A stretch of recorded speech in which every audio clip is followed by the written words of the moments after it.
Okay, so I got into all that because I was talking about the Bible as literature, you know, and trying to lay out, because we need in our culture to justify the arts. And you have to, I don't want to do that by talking about high culture, talking about something abstract and evanescent. That's the wrong way to go about it. This is vital.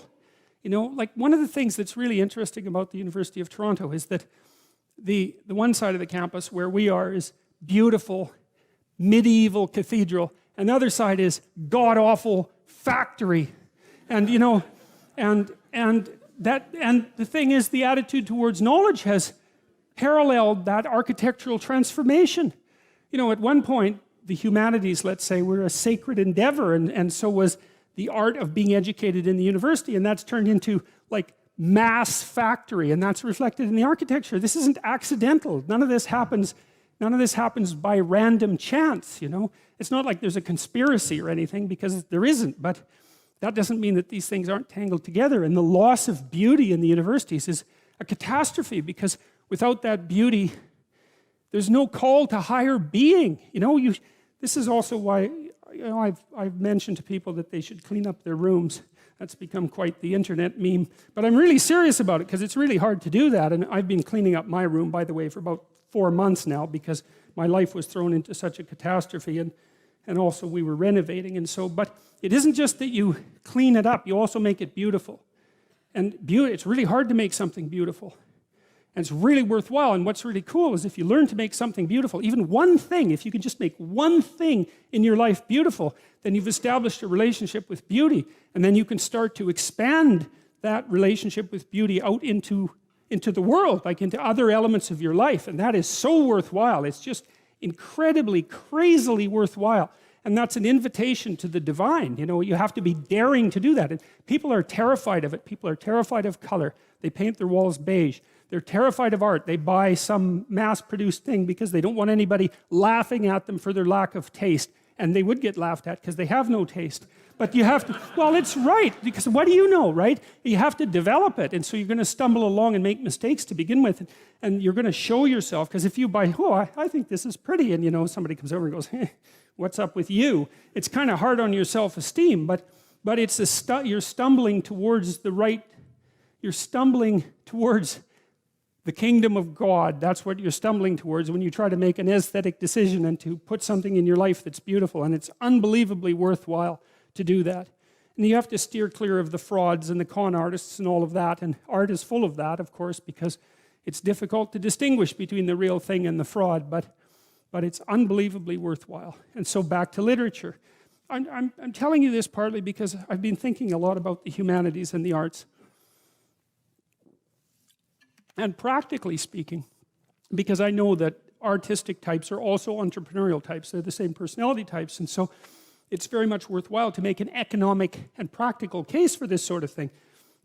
You study literature and the humanities so that you can familiarize yourself with the wisdom of our civilization. Man, you should do that, because people have been working on this thing for a long time, and it's rich beyond comparison, so why wouldn't you do that? And you teach yourself to read, and you teach yourself to speak, and you teach yourself to think, and you teach yourself to communicate. And I can tell you, if you can read and think and communicate, you are absolutely 100% unstoppable. And that's another thing that's so interesting about the humanities education that's at the core of the university. It's like there's nothing more economically valuable than teaching people how to articulate themselves and communicate, because they can identify problems, they can formulate solutions, they can negotiate to consensus, they can negotiate on their own behalf or on the behalf of others. It's like there's absolutely no downside to it, except that there's responsibility that goes along with it. But it doesn't matter, because there's no escape from responsibility. You can either take it voluntarily or you can take it involuntarily. Those are your options, but there aren't any other options.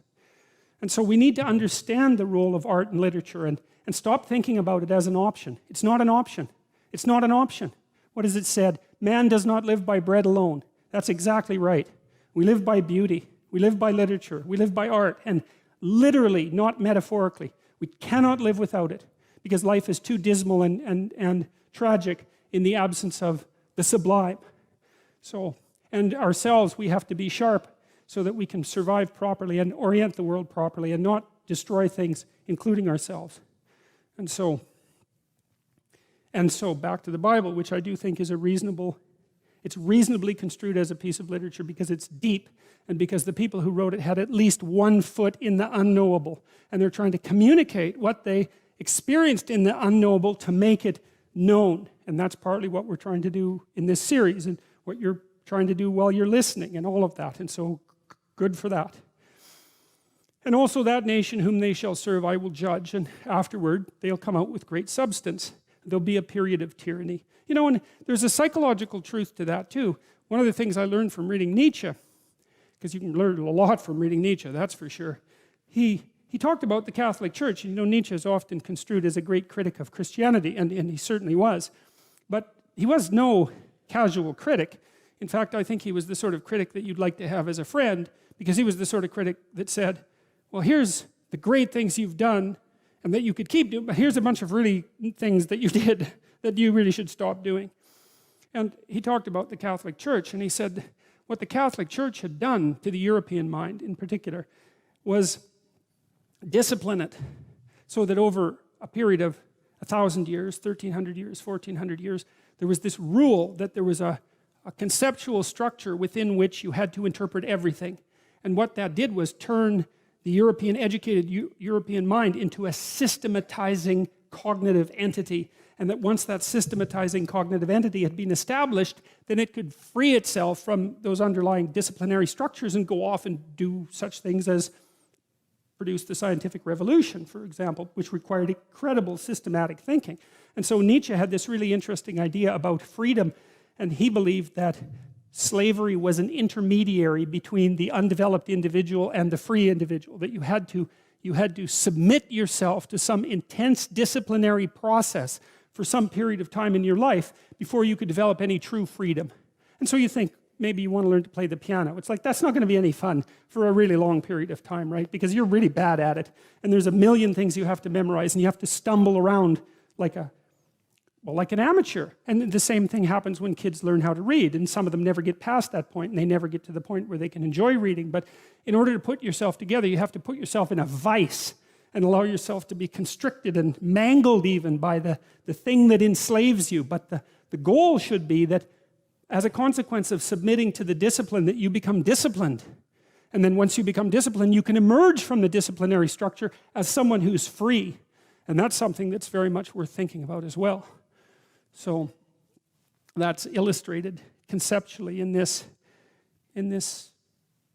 piece of literature, let's say, because what the psychological meaning of what God tells Abraham is that all people are subject, and I mean not equally, obviously, all people are subject to the tyranny that precedes freedom. And that idea is repeated over and over in the Old Testament, and it comes out most particularly in the story of Moses, right? Because, of course, that's the story of movement from tyranny. Where do you go from a tyranny? It's an absolute catastrophe. You go from a tyranny into the desert, you know, where you starve. It's harsh. That's what happens in the story of Exodus. And so that's so interesting, too, because what it means is that sometimes if you're going to move uphill, the first thing that happens is you move downhill a lot. And so if you want to escape from the straits that bind you now, you're not going to move forward and go up. You're going to move forward and go down. And that's another reason, this is also something that Jung talked about a lot, is that, you know, on the road to enlightenment, you encounter all the things that you don't want to encounter first, like all the weaknesses of yourself, all the realizations of the tyranny of the world and the catastrophe of nature and all of that. And so you step out of your encapsulation, your ignorant encapsulation, and it's immediate plummet into something that's a desert, let's say, where everything is chaotic and where you're wandering around without direction.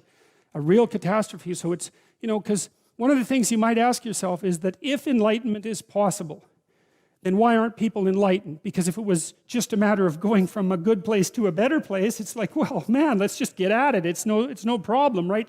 Why would we ever stop doing that? But it seems not to be that. It's that you're here and that's not good and it's unstable, and you step out of it and it's like down to where you don't want to be. And you have to contend with that, and then maybe you can start your struggle upward. And so God is telling Abraham this, and he's also telling him that it's okay.